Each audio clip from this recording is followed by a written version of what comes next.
వెతలు తీరును, కృపలు దొరుకును, సాటి లేనిది యేసుని నామం.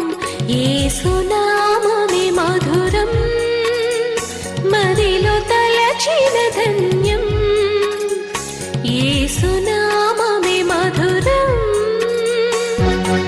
ప్రభువునందు ప్రియ దేవుని బిడ్డలారా, నేటి వాక్య ధ్యానం కొరకు సహకారం ఇచ్చిన కుటుంబం ఏలూరు లంకాపేట వాస్తవ్యులు మహమ్మద్ అలీం గారు వారి రెండవ కుమార్తె వివాహ సందర్భంగా సమర్పిస్తూ ఉన్నారు.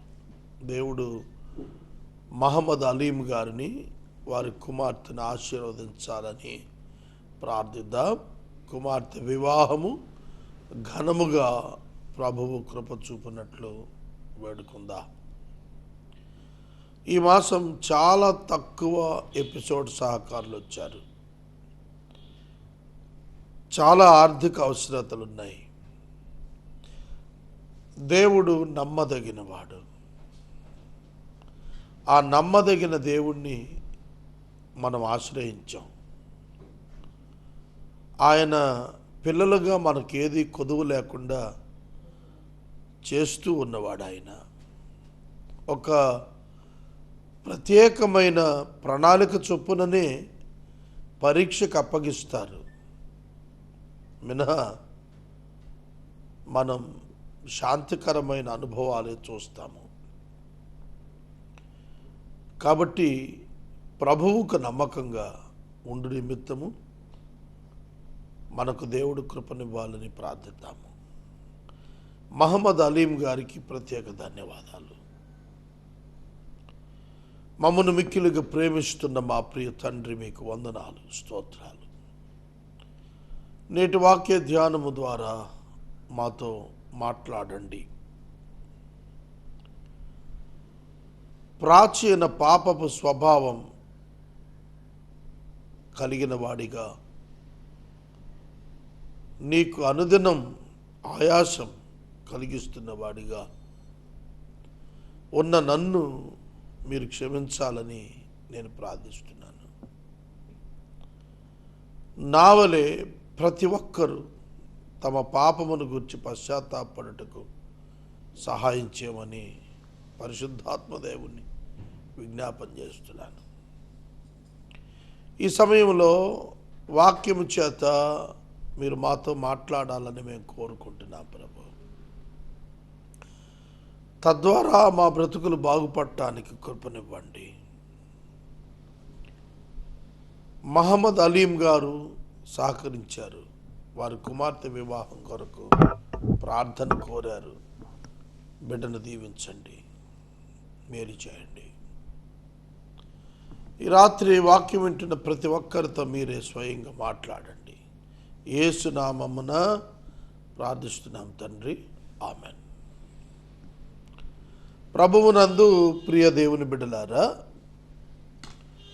కొరింథీ రెండవ పత్రిక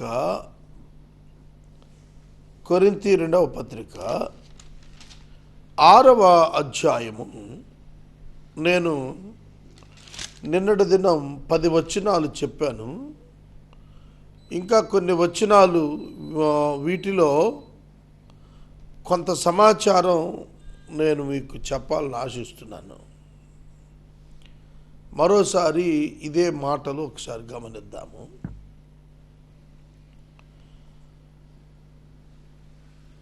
దేవుడు మనకు తెలియచేస్తున్న సమాచారం పౌలు గారి ద్వారా, ఇప్పుడు మిక్కిలి అనుకూల సమయము, ఇదిగో ఇదే రక్షణ దినము.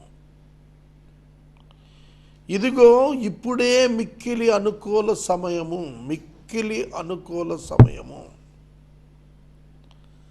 For receiving salvation from God. దేవుని నుండి రక్షణ అందుకొనుటకు ఇప్పుడు now is the favourable time.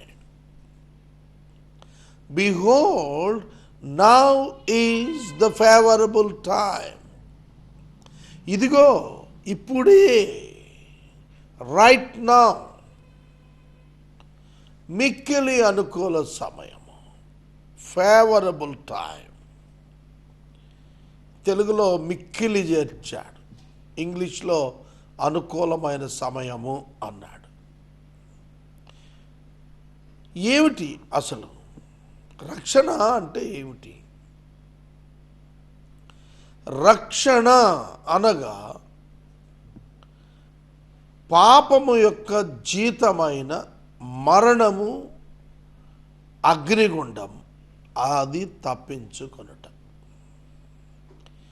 చాలామంది కన్ఫ్యూజ్ అవుతున్నారు. ఏమిటో చెప్తానేనండి.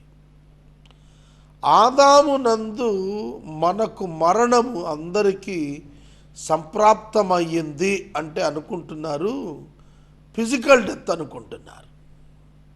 ఫిజికల్ డెత్ కాదు, ఇటర్నల్ డెత్.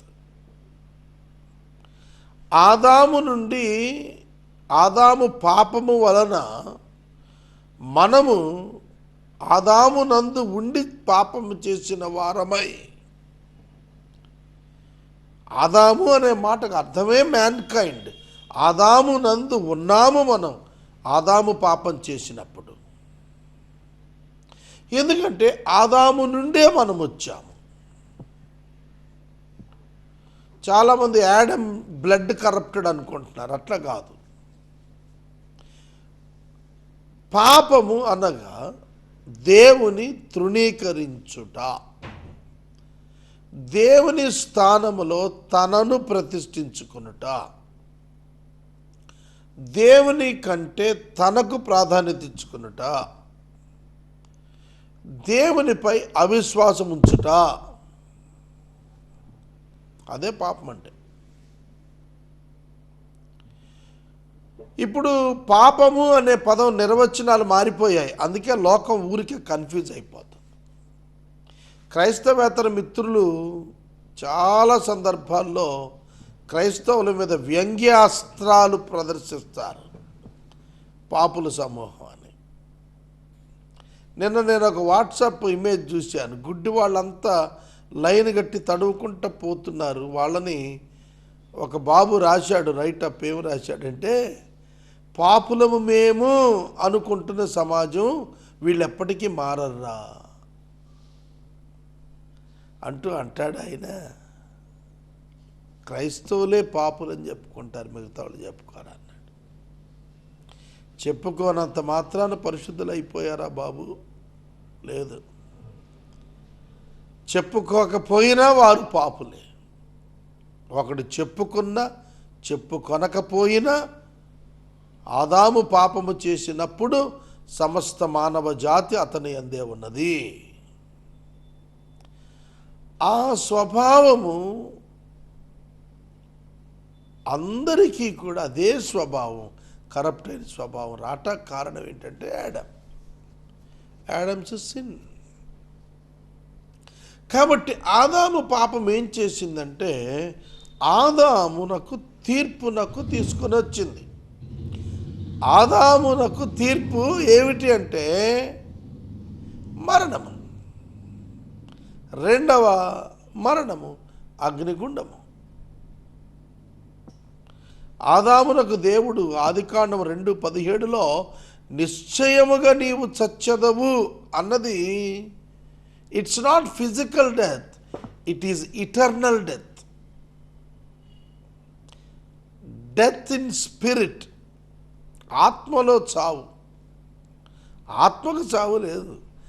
ఆత్మలో చావు అంటే దేవుని గుర్తించని ఆత్మ, not responding to God and life and light. గుడ్డివాడు అని ఎవరిని అంటాం?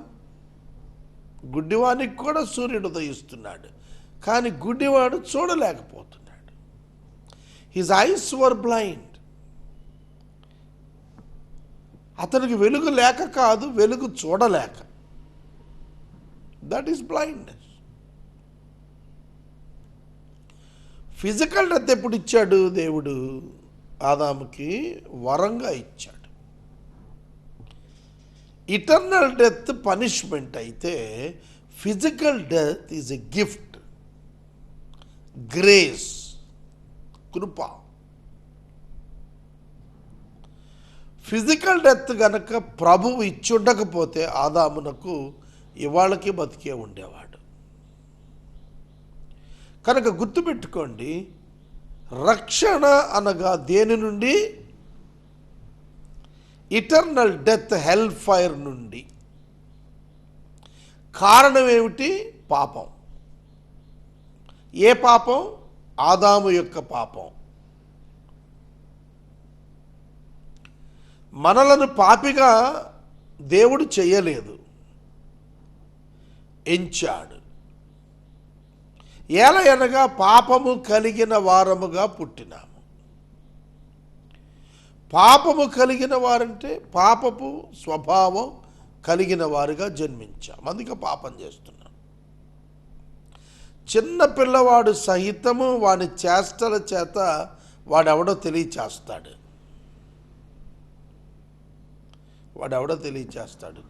మంత్స్ బేబీ ఇవాళ తన చేష్ట చేత తను తెలియజేస్తున్నాడు కూడా. సహోదరుడా, సహోదరి, ఈ రక్షణ అనేది ఎందుకు పొందాలి అని అంటే,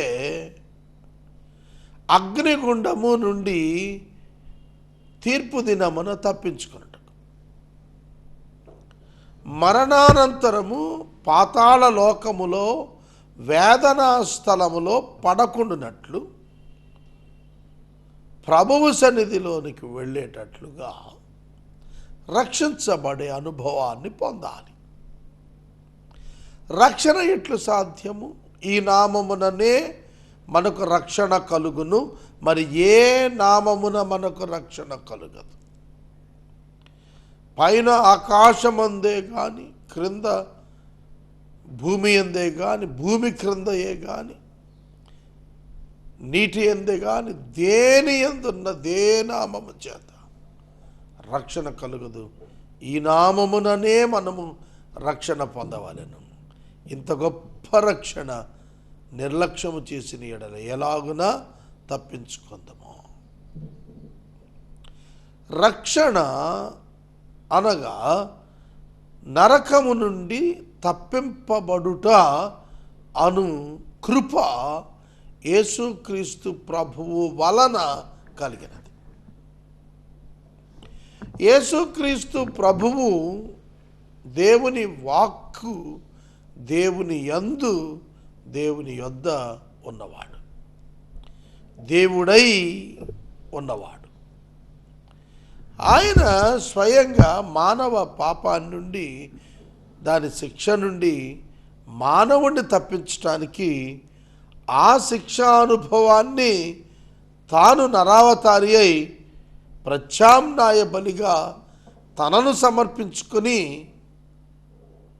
ప్రతి మానవుని యొక్క పాపం కొరకు, ప్రతి మానవుని కొరకు మరణించి పాపము వలన వచ్చు జీతం మరణం లేకుండా చేశాడు. కండిషన్ అప్లై ఏమిటంటే, ఆయన యందు విశ్వాసం ఉంచినప్పుడు. ఎందరు ఆయనను అంగీకరించితిరో వారికందరికీ దేవుడు పిల్లలగుటకు దేవుడు అధికారాన్ని ఇచ్చాడు. గుర్తుపెట్టుకోండి, దేవునికి పిల్లలుగా మారుటకు దేవుడు అధికారాన్ని ఇచ్చాడు. This is the wonder. అవునా కాదా? రియల్లీ దేవుని పిల్లలు, Sons of God, hairs of God, దేవుని వారసులు. శిక్ష నుంచి తప్పించుకోవటం ఒక భాగమైతే, రక్షణలో నిత్య జీవం కలిగిన వారవటం ఆశీర్వాదకరం. దేవుని సంతానముగా మారటం బహుదీవెనకరం.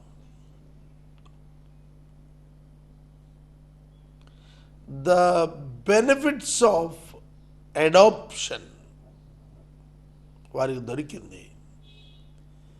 వారు దత్తత పుత్రులుగా స్వీకరించబడతారు దేవునికి. ఎప్పుడైతే ఒకడు యేసుక్రీస్తు ద్వారా దేవునికి కుమారుడు అవుతాడో విశ్వాసము చేత, అతడు దేవుని సంపదకు వారసుడు, దేవుని శక్తికి వారసుడు, దేవుని మహిమకు వారసుడు, దేవుని నామమునకు వారసుడు. కనుక రక్షణకు అనుకూల సమయము today. Not only today, now it self. Behold, now is the favorable time. ఇదిగో నౌ, ఇదిగో ఇప్పుడే, నౌ ఫేవరబుల్ టైం. మీరు ఎవరినైనా రక్షించబడ్డారా అని అడగండి, వాట్ ఈస్ దట్ అని అంటాడు. వై షుడ్ ఐ అంటాడు ఇంకొకడు. రక్షణ అదేమిటి? రక్షణ నాకెందుకు? ఇవాళ మనుషుల్లో ఆ అవేర్నెస్ లేదు. ఈ మధ్యకాలంలో నేను ఈ బీడిఎస్ సీట్స్ ఎంక్వైరీ చేశాను. ఒక డాక్టర్ గారు నా మిత్రుడు ఉన్నాడు, ఆయన కుమారుడు డాక్టర్. ఆయనతో మాట్లాడుతూ, బాబు నువ్వు మా కోడలు గారు డాక్టర్స్ కదా, బీడిఎస్ డాక్టర్స్ కదా, మీ బిజినెస్ ఎట్లుంది, మీరు జీవనోపాధి పొందగలుగుతున్నారా ఈ కోర్సు ద్వారా, కొత్తగా ఎవరైనా అందులో జాయిన్ చేయొచ్చా అంటే ఆయన చెప్పాడు, కొన్ని సంవత్సరాల క్రితం నేను డెంటల్ డాక్టర్కి వచ్చినప్పుడు ఏలూరు సిటీలో 14 మంది ఉండేవాళ్ళండి, ఇప్పుడు 60 మంది వరకు ఉన్నారు. But every one has their own business. ఒకప్పుడు అవేర్నెస్ ఉండేది కాదు, ఇప్పుడు డెంటల్ కేర్ అవేర్నెస్ పెరిగింది, దాని చేత వ్యాపారం అందరికీ దక్కుతోంది. ఇంకా కొన్ని సంవత్సరాల్లో డెంటల్ ప్రాబ్లమ్స్ యొక్క అవేర్నెస్ పెరిగితే ఆటోమేటిక్గా మిగతా వాళ్ళకు కూడా జీవనోపాధి దక్కుతుంది. వీధికి 1-2 క్లినిక్లు వచ్చేసాయి ఇప్పుడు అని ఆయనకి తెలిసినవన్నీ చెప్పుకొచ్చాడు. ఇక్కడ ఈ ఎగ్జాంపుల్ నేను ఎందుకు చెప్పానంటే అవేర్నెస్ క్రియేట్ చేయటంలో వైఫల్యం చెందారు. చూడండి, పండ్లు ఊడిపోయే వరకు ఎవరు వెళ్ళటంలా. ఒక పన్ను యొక్క శక్తి ఏమిటో, దాన్ని ఎందుకు కాపాడుకోవాలో, కృత్రిమ పన్నుకి ఒరిజినల్గా దేవుడిచ్చిన పన్నుకి ఉన్న వ్యత్యాసం, అవి దంతాలు నవలటంలో జస్ట్ లైక్ గ్రైండర్ కదా, అది దానిలో ఉన్నటువంటి గొప్ప శక్తి ఏమిటో, అది ఉంటే జీర్ణశక్తి యొక్క ప్రభావితం ఏమిటో,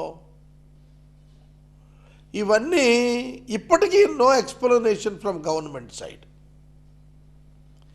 డెంటల్ కాలేజ్ వాళ్ళు పెడుతున్నారు క్యాంప్స్, కానీ అవేర్నెస్ లేదు. ఇన్ని టీవీ ఛానల్స్ ఉన్నాయి కదా, నా బాధ ఏంటంటే ఎప్పుడు కూడా ఎందుకు ఇట్లాంటి ప్రయోజితమైన విషయాలను వాళ్ళు పబ్లిసైజ్ చేయరు. ఒకవేళ ప్రభుత్వం వాడు ఏదైనా ఒక యాడ్ ఇస్తే, ఇప్పుడు చూడండి పొగాకు క్యాన్సర్ మీద ఇస్తున్నారు, అలాంటి ప్రైవేటైజ్ చేసుకొని ఇచ్చుకుంటున్న వాళ్ళు ఎక్కువ డబ్బు సంపాదిస్తున్నారు. Awareness, I must keep my teeth safe, నా పళ్ళు నేను జాగ్రత్తగా కాపాడుకోవాలి, నేను చచ్చిపోయే వరకు ఇవి నాకు సేవ చేస్తాయి అనేది ఆ అవేర్నెస్ ఉన్నప్పుడే వాడు దాన్ని మెయింటెనెన్స్కు పోతాడు. అర్థమవుతుందా? కార్డియాలజీ కొన్ని అవేర్నెస్ ఇప్పుడు ఏ వింగ్లో లేదు. శరీరంలో కార్డియాలజీ, ఇప్పుడు ఆర్థో కూడా బాగా డెవలప్ అయ్యి అవేర్నెస్ వస్తాను. అంటే నేను ఎందుకు చెప్పానంటే, ఇక్కడ నరకానికి కడతాడు అనే అవేర్నెస్ లేదు. ఎందుకంటే వాళ్ళ మత గ్రంథాలు చెప్పలేదు. తీర్పు దినంన అన్నారు, ఎప్పుడో అది తెలియదు, ఎన్ని వేల సంవత్సరాలకు. కొందరైతే పునర్జన్మ చెప్పారు, కాబట్టి అది తెలియదు. Importance of receiving salvation awareness లేదు సొసైటీలో. అవగాహన సదస్సులు పెట్టాలి. ఇప్పుడు ఆటో డ్రైవర్స్ మీరు వాళ్ళని చూస్తే కంగారు పడి భయపడిపోవాలి. ఎంత పెద్ద కారు ఉన్నోడైనా ఆటో డ్రైవర్కి గజగజలాడాల్సిందే. ఎప్పుడు ఎటు నుంచి వచ్చి కొట్టేస్తాడో తెలియదు. మీరు ఒకసారి మీరు పైన ఉన్న క్యాప్ తొలగించి చూడండి, చూపించండి, వేలాడుతున్న వాళ్ళు గుండెకి దాస్తారు. ఇంకోసారి ఆటో ఎక్కరు. 3 చక్రాల మీద చిన్న ప్లాట్ఫామ్, వెరీ స్మాల్ ప్లాట్ఫామ్, దాని మీద 25 మంది 30 మంది ఎక్కెళ్ళిపోతూ ఉంటారు. అవేర్నెస్ లేదు, యాక్సిడెంట్స్ ఎక్కువ అవుతుంది, చచ్చిపోతున్నారు జనం. అవగాహన సదస్సులు పెడుతున్నారు అక్కడికక్కడే. ఇప్పుడు క్యాన్సర్ మీద అవగాహన సదస్సులు పెడుతున్నారు. క్యాన్సరు మా గవర్నర్ చెప్పాడు ఒక రోజున 25 కేసులు డిటెక్ట్ అయ్యాయట సిటీలో. ఊరికే పెట్టారు, 10 క్యాంపులు పెట్టి చూశారు. 25 కేసెస్. మనుషులు బాగానే ఉన్నారు ప్రస్తుతం, కానీ ప్రారంభ దశలో ఉంది అని తెలిసింది. అలాగే కంటి వైద్యం, ఇవన్నీ కూడా శరీర సంబంధంగా సమాజపరంగా ఎంత అవేర్నెస్ అండి. ఇవాళ కాలుష్యం, 1 లీటర్ పెట్రోల్కి 2.8 గ్రామ్స్ కార్బన్ కాలుష్యం తయారవుతోంది. మన ఇంట్లోనే 100 లీటర్లు మినిమం వాడతాం కదండి. మన ఇంట్లో నెలకి ఈజీగా 100 లీటర్లు పెట్రోల్ డీజిల్ వాడతాం కదా వాహనాలన్నింటి మీద. మరి 200 గ్రాముల కార్బన్ని సొసైటీలో గాల్లో పెట్టి వదిలేస్తున్నాం మనం. కాలుష్యం రాకేముంది. కాబట్టి ఈ కాలుష్యం మీద అవగాహన సదస్సులు కల్పిస్తూ కొన్ని మోటార్ బైక్స్ బ్యాన్ చేశారు. ఒక మోటార్ బైక్ని బ్యాన్ చేశారు, కానీ ఆర్టీసీ బస్సుల్లో వచ్చే కాలుష్యాన్ని బ్యాన్ చేయలేకపోయింది ప్రభుత్వం. దాని మీద నేను పెద్ద వాళ్ళతో మాట్లాడాను. అవేర్నెస్, రక్షణను గుర్చిన అవేర్నెస్ ఎంతమందికి ఉంది వాళ్ళ. This is the problem of the spirit. It is the biggest problem of a human being.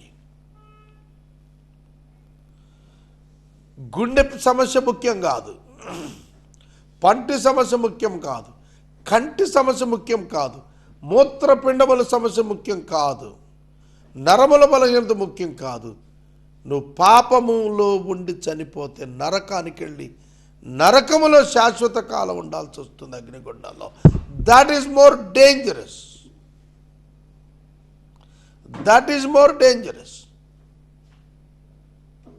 That's the biggest problem. Bible గ్రంథం, ఆధ్యాత్మికత, వీటి మీద సమాజం దృష్టి ఎంత శాతం ఉందంటారు? సమాజం శాశ్వతంగా మేము భూమి మీదే ఉండిపోతాము అన్నంతటి అపోహలో బతికేస్తుంటారు ప్రతిదినం. Today is my last day అనే భావనతో 80 ఏళ్ళు దాటినోడు కూడా లేడు. వాళ్ళ 80 ఏళ్ళు దాటిన వాడు కూడా I can live for ever అన్నట్టుగా బతుకుతున్నాడు. They need the motivation. వారికి ఆ అవగాహన కల్పించాలి. That's only happen when the evangelism taken place. సువార్థీకరణ ఎప్పుడు జరుగుతుందో అప్పుడే ఆ అవగాహన ప్రజల్లోకి వస్తుంది. ఒక మాట చెప్పనా, LIC, లైఫ్ ఇన్సూరెన్స్ కార్పొరేషన్, నువ్వు చచ్చిపోయావు అనుకో నీ కుటుంబానికి మేలు కలుగుతుంది అని చెబితే they were succeeded in the world. ఇవాళ ఇన్సూరెన్స్ లేని వాళ్ళు కనపట్ల మనకి సమాజంలో. మీరు తీసుకోండి, మరీ అట్టడుగున్న వాళ్ళు అయితే చెప్పలేం, కానీ మినిమం అమౌంట్స్ ఎర్నింగ్ ఉన్న వాళ్ళు హెల్త్ ఇన్సూరెన్స్ అయినా యాక్సిడెంట్ కేర్ ఇన్సూరెన్స్ అయినా చేసుకుంటున్నారు. మన ప్రభుత్వమే రాష్ట్రం అంతటికీ కూడా వైట్ కార్డు హోల్డర్స్కి ఇన్సూరెన్స్ చేసి ఆరోగ్యశ్రీ పథకం ఇస్తుంది. ఆలోచించారా? ఇన్సూరెన్స్ సక్సెస్ అయింది. మరణానంతరం నీ కుటుంబం అట్లీస్ట్ బాగుంటుందయా, లేకపోతే నువ్వు చనిపోకుండా నీ జీవితానికి ఒక బీమా కలిగిస్తున్నావు అన్నాడు. వాడు సక్సెస్ అయ్యాడు. Then why the Christianity is not able to get the success? No proper propaganda, no proper presentation of the need of the hour. సరైనటువంటి సువార్తీకరణ లేదు. All TVs are giving prosperity gospel which leads everyone to the hell. Shameful. ఏం ప్రకటిస్తున్నారండి? జబ్బులు తగ్గుతాయి, ఉద్యోగాలు వస్తాయి, జీతాలు పెరుగుతాయి, ఇళ్ళు కట్టుకుంటారు, ఆస్తులు చేరతాయి. ఏమి బోధలండి ఇవి? నిత్య నరకాగ్నికి వెళుతున్నావని ప్రేమించి ఒక వ్యక్తిని బ్రతిమలాడుతున్నాడు పౌలు గారు. ఇదిగో ఇప్పుడే మిక్కిలి అనుకూల సమయం. Don't do late, don't be delayed. Today is your day of salvation, don't neglect. ఈ పిలుపు ఎవరిదో తెలుసా? దేవుడు బతిమాలుతున్నాడు, యేసుక్రీస్తు బతిమలాడుతున్నాడు, అపోస్తల్స్ బతిమలాడుతున్నారు. దీన్ని పక్కన పెట్టేశారు సేవకులంతా కూడా. ఎవడు మాకు స్థలం ఇస్తాడు, ఎవడు మాకు ఇటుకలు ఇస్తాడు, ఎవడు సిమెంట్ ఇస్తాడు, ఎవడు మా గుడి కడతాడు, ఎవడు మా గుడిలో వేసి వేస్తాడు. Shame. What is the need of the hour? Evangelism. People are dying. ఎంతమంది శాస్త్రవేత్తలు ఉన్నారు భూమి మీద, అందరూ భౌతిక జీవితం అవసరాల మీదే అధ్యయనం చేస్తున్నారు. కానీ ప్రతి ఒక్కడు అధ్యయనం చేయాల్సింది మరణానంతర జీవితం మీద. దేవుని యొక్క సేవకుడిగా బాప్తిస్మం ఇచ్చి యోహాను అరణ్యములో వినబడుతున్న ఆ శబ్దం, సర్ప సంతానమా, రాబోవు ఉగ్రత నుండి తప్పించుకొనుటకు మీకు బుద్ధి చెప్పిన వాడెవడు? రాబోవు ఉగ్రత తీర్పు దినము, రాబోవు ఉగ్రత నరకాగ్నిగుండము నుండి తప్పించుకోవాలి. అది చెప్తున్నారండి ఇవాళ ఎవరైనా? ఇది మిక్కిలి అనుకూల సమయము, ఇదే రక్షణ దినం. Today is the day of salvation. Receive it freely. You don't need to pay single NP. రూపాయి నువ్వు ఇవ్వకుండా ఉచితంగా పొందొచ్చు. In the name of the lord Jesus Christ, యేసుక్రీస్తు నామములో. నేటి వాక్యోపదేశానికి సహకారం ఇచ్చిన వారు మహమ్మద్ అలీం గారు. వారి యొక్క కుమార్తె యొక్క రెండవ కుమార్తె యొక్క వివాహ సందర్భాన్ని దేవుడు తన సేవకుణ్ణి బిడ్డలను ఆశీర్వదించునుగాక. ప్రార్థన. మమ్మల్ని మిక్కిలిగా ప్రేమిస్తున్న తండ్రి, వందనాలు, స్తోత్రాలు. నేటి వాక్య ధ్యానము ద్వారా మాతో మాట్లాడినందుకు కృతజ్ఞతలు. ఇది అనుకూల సమయం, ఇదే రక్షణ దినం. దీనిలో మేము నిర్లక్ష్యముగా ఉండక నీ కృపను ఒప్పుకొను సహాయము చేయము. యేసు నామమున మహమ్మద్ అలీం గారి కుమార్తె యొక్క వివాహమును ఆశీర్వదించమని వేడుచున్నాం తండ్రి. ఆమెన్. తండ్రి దేవుని ప్రేమ, కుమారుని యేసయ్య కృప, పరిశుద్ధాత్మని యొక్క అన్యోన్య సహవాసం సదాకాలం మనకు తోడైండును గాక. ఆమెన్.